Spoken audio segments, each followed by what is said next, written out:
In the name of Allah subhanahu wa ta'ala, the news headlines. The continuation of the retaliatory operation Radd al-Zulm against Pakistan until the complete cessation of aggression on Afghanistan soil. The ongoing transfer of commercial cargoes between Iran and Afghanistan via Roshanak railway line. And the reaction of Zalmay Khalilzad to Pakistan's recent actions against civilians. Welcome to our news package. It's Wednesday, the 15th of Ramadan al-Mubarak, 1447, the 13th of Hud, 1404, and the 1st of March, 2026. The news details.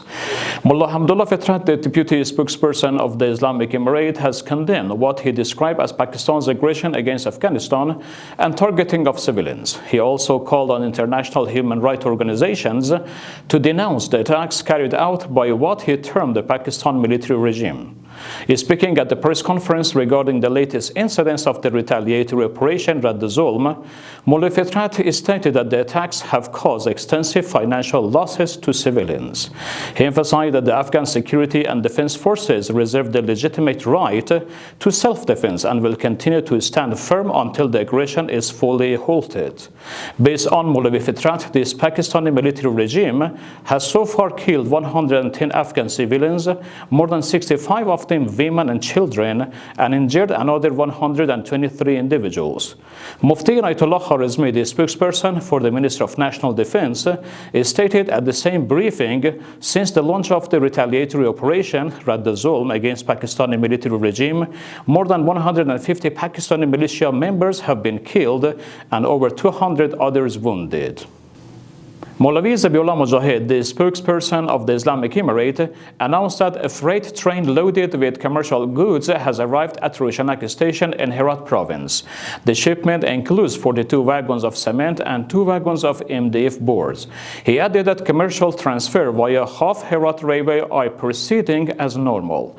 Another freight train carrying food items and food supplies is expected to arrive at Roshanak station later tonight.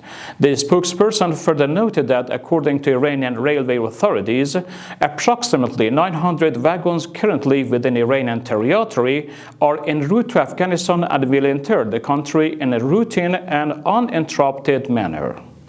The news continuation. The Economic Deputy Office of the Prime Minister's Office reported that over the past 4 years, 1,500 new telecommunications sites have been established across 30 districts, highways, and border regions of the country. Out of the aforesaid figures, 300 sites were constructed by Afghanistan Telecom Regulatory Authority (ATRA), while 1,200 others were developed by private telecommunications companies, each at an approximate cost of 8 million Afghanis. The office added that telecommunications and internet services had also been expanded to more than 30 districts across the country, improving communication facilities and public access. Those initiatives were undertaken to extend coverage to underserved areas and enhance overall telecommunication services. And ultimately, following the release of a new United Nations report concerning Afghan civilian casualties, Zalmay Khalilzad, the former U.S. Special Representative for Afghanistan, wrote that, in his view, the people of Pakistan do not support the policies of their government institutions that have resulted in the deaths of Afghan civilians. In a post on X, Khalilzad emphasized that there exists a significant and widening gap between the people of Pakistan and their country's ruling institutions.